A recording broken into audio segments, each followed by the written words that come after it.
And she said, oh no, she said, I'm seeing Jamie. And Jamie is now just 17, 6'4", strapping guy. Little boy then, 20, what would he be when I met her? He would literally be a small toddler then. And she said to me, I'll tell you what this means. She said, you are going to knock the wall down. And Jamie and his generation are going to build the new world that follows. Because he won't need the armour. You need the armour, he won't need the armour for that. And as the years have progressed,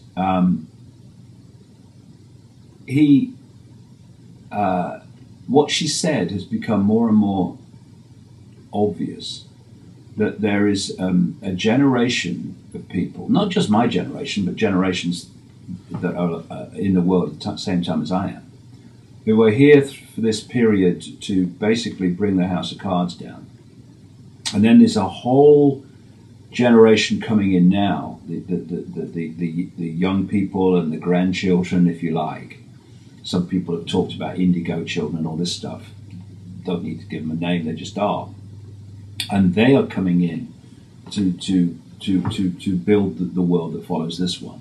Because when this system comes down, then other ways of life and living are going to be necessary to develop. And this is the key time, the next few years, the key time when the control system, which is the immovable object that thinks it is but isn't, is coming face to face with the irresistible force which is. And that's this vibrational change that I call the truth vibrations. And it's a wonderful time to be alive. I mean, you know, wonderful time to be alive, because we're going to see amazing things. We're going to face incredible challenges, because the control system was like a cornered rat. I mean, you know, it's going to be throwing the kitchen sink and the plug to try to hold on to its power. But it's going down, and it's just a privilege to be here, to play some kind of part in helping that control system collapse, because on the other side of it is humanity as humanity was meant to be. Well, it's definitely about time, and I do agree with you. There are certain people who are here as a sort of a catalyst for change, and then there are people here who are here to help rebuild once the change has occurred. Because, you know, those of us that are sort of the catalyst for change, that are you know, bringing about this mass reaction, we're not necessarily going to be in a position to help rebuild. And it's interesting. One of I guess you could call them one of my soulmates, somebody that I've traveled with many times. She's here for that reason. She's here for the rebuilding, and her husband and I are here to help bring the paradigm change about. And it's interesting that you see the difference in these personalities as well. Yeah, and the other thing is that as the vibrational change progresses, and it's an exponential curve, the thing is it can't come in too fast, because it'll be like a laser and blow people's minds. People who are ready for it and can vibrationally connect with it do so first, but you know, you can't do it too quickly, and that's been said to me so many times through other dimensional communications, if you like. It has to be done in a certain way and not all at once. But as more and more people awaken, more and more energies can be changed, and the curve can go towards the sky.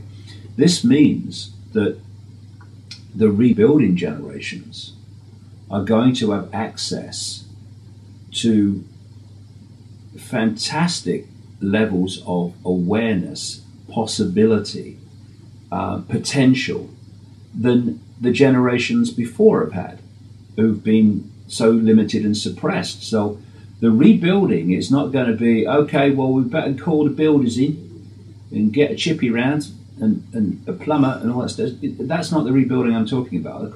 We'll take that form in some ways, but it's more a transformation of human society, human life, by the transformation of potential that the generations that we're talking about will have access to. It's like the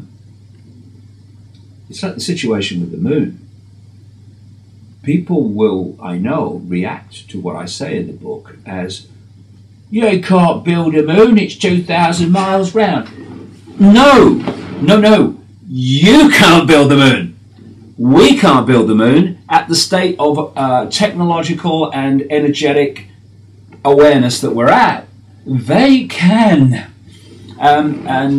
Because someone said that these so-called extraterrestrials are something like 10,000 years ahead of us in terms of technological potential. And I wouldn't disagree with that. What I would say, however, is this, and this brings us back to this rebuilding situation that we're talking about. You can move 10,000 years, very, very quickly once you cross a certain line of understanding what reality is. You see, what's happening in human society today, because we have been limited, coldly and calculatedly limited in our perception of self-awareness and reality, we have to build our technology within that limit of perception of possibility. Because I say we, I'm talking about humanity in general and science in general, they think this world is real and solid. That's what they think. Even though quantum physics shows it's a nonsense, they still do it. It's like, yeah, I know quantum physics says it's not, but my funding is based on the fact that it is, okay? So it is, okay? We all agreed? Yes, okay. Doubles all round. And so once you cross that line where we're crossing now into understanding the true nature of reality and the way we create it, and how you can not manipulate, but how you can use energy to create as you wish, we can move that 10,000 years very, very fast. It ain't going to take 10,000 years. Nothing like. And we'll start then to realize how it is possible to create if you like, a spaceship moon. We're not dealing with the same levels of technology and technological knowledge. People need to understand that. And it's an interesting thing. I've been saying this for a long time.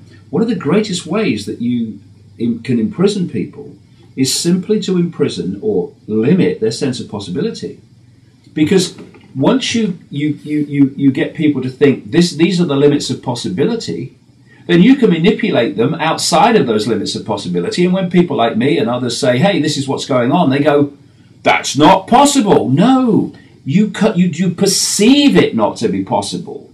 Because what you perceive to be possible becomes your belief in what is possible. Obviously, the two are completely connected. So if you can hijack people's sense of what's possible, they will laugh in the face of what's actually happening, because they'll tell you that's ridiculous, it's not possible. Like people are going to say, with all this I've said in the book about the moon, not possible, mate. Well, how do you know it's not possible? You know? Well, in terms of perception of reality, I mean, if you take a current day human being who has, any information about science and technology, and you transplant them a mere 300 years ago, they can make a god of themselves, and that's essentially really rather what the ancient gods did. They made gods of themselves because, we didn't have the perception, or we were genetically engineered not to have a perception of what was possible. And if you look at the work of Zecharia Sitchin, who did all those translations, we were intentionally engineered not to have any idea what was possible because they wanted to use us as slaves. Yeah, that's the whole foundation of it. We are consciousness. The experience we're having, called human, was genetically engineered to have limited sense of perception, but enough perception to serve the system as a slave. I would make this point.